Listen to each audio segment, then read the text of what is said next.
Devi Ahilya university Indore द्वारा जारी किए गए बीकॉम तृतीय वर्ष के विद्यार्थियों के परीक्षा परिणाम पर सवाल खड़े हो गए हैं। पीजी कॉलेज के एक साथ 73 विद्यार्थियों के फेल होने पर विद्यार्थियों ने परिणामों पर सवाल खड़े करते हुए बुधवार को हंगामा किया। रिजल्ट आने पर असंतुष्ट छात्रों ने प्राचार्य से मुलाकात कर परिणाम सुधार की मांग की। विद्यार्थियों ने अनुसार 3 अप्रैल 2025 को कॉलेज के कमरा नंबर 34 में 40 विद्यार्थियों ने एक साथ परीक्षा दी थी। परीक्षा के दौरान प्रश्न पत्र में बदलाव था, जिसकी जानकारी पर्यवेक्षक को भी दी थी, जिस पर पर्यवेक्षक ने पत्र लिखकर यूनिवर्सिटी को जानकारी देने की बात की थी, लेकिन कोई सुधार नहीं हुआ। कॉलेज प्रबंधन ने भी प्रश्न पत्र बदलाव की बात स्वीकार हुए यूनिवर्सिटी से सुधार का भरोसा दिया है। भारत संवाद खरगोन से ब्यूरो शाहिद खान की रिपोर्ट। फाउंडेशन के जो विद्यार्थियों के उसको लेकर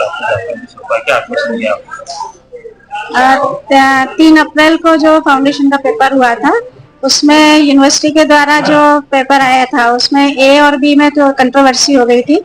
वो मैसेज हमारे यहाँ लेट पहुंचा था। उससे मतलब बच्चों का ये कहना है और सेंट्रल सुप्रीम जो है उनका भी ये कहना है कि 2-1 कमरों में जब वो चीज हो गई थी उसके अलग से डॉकेट बना के भेजे गए थे।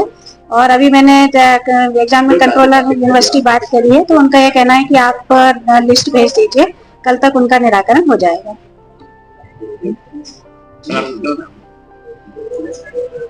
पेपर था, उसमें हम लोगों को 2 पेपर देना था, एक पेपर 1 और एक पेपर 2।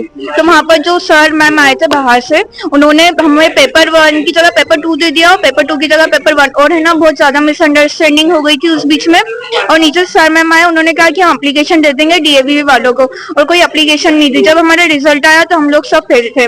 जो रूम 34 रूम नंबर में 40-50 बच्चे बैठे थे, वो सब एक साथ फेल हो गए हैं। हमने उसी के लिए ज्ञापन दिया हुआ है, और अगर हमें डीएवी भी जाना पड़ा तो हम जाएंगे। कौन से विषय की परीक्षा थी? पर्सनालिटी डेवलपमेंट और डिजिटल। हाँ, डिजिटल। कौन से क्लास? हम बीकॉम 3rd ईयर प्लेन थे हैं। कनिष्क खदीजा खान। फाउंडेशन का सब्जेक्ट था, तो उसमें हम 40 बच्चे कैसे फेल हो सकते हैं। अब हम इतने भी गरीब नहीं है सर कि हम सिर्फ 17 नंबर नहीं ला पाए। हम इनकम टैक्स, जीएसटी सारे सब्जेक्ट में हम पास है, B+A+ आए हुए हैं, तो हम फाउंडेशन में कैसे फेल हो गए। ये भी तो सोचने वाली बात है। पॉसिबल कैसे हो सकता है कि हम 40 बच्चे एक ही सब्जेक्ट में एक ही दिन वाले जो पेपर था उसमें हम कैसे फेल हुए। तो बस हमारा यही अनुरोध है कि इस पर जल्द से जल्द कार्रवाई की जाए और हमको पास किया जाए, हमको न्याय दिया जाए, क्योंकि हम ये टॉलरेट नहीं कर सकते हैं कि हम किसी सब्जेक्ट में फेल हो।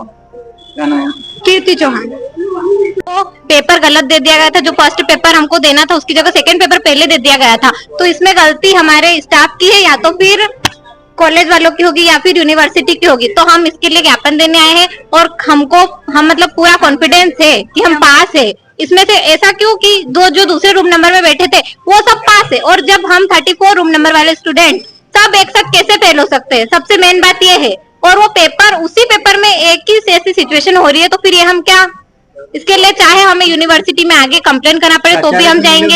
हाँ, प्राचार्य से मिले, उन्होंने बोला कि हम आगे बात करेंगे, तो हम उनके लिए वेट नहीं कर सकते ना। हमको आगे भी मास्टर डिग्री के लिए तैयारी करना है, तो उसके लिए फिर हम ज्यादा डिले नहीं हो पाएगा। इसलिए हमारा यही अनुरोध है कि जल्दी से जल्दी कार्रवाई की जाए और इस बात को हमको पास कर दिया जाए, क्योंकि हमें पूरा कॉन्फिडेंस है कि हम पास है, हम फेल नहीं है। और एक साथ इतने सारे स्टूडेंट फेल हो भी नहीं सकते। ऐसी कोई एटी के कारण बताई यही जा रहा है कि स्टूडेंट की गलती बताएंगे ना वो तो। और जब हमने उस टाइम सर ने हमको सेकंड पेपर पहले दिया, तो हमने उन्हें यही कहा था कि सर ये पेपर सेकंड नंबर पे आएगा, इसको फर्स्ट नंबर पे नहीं देना चाहिए। तो सर ने कहा था इसे सेकंड कॉलम में भर दो, तो आधे बच्चों ने उसको फर्स्ट कॉलम में भर दिया था।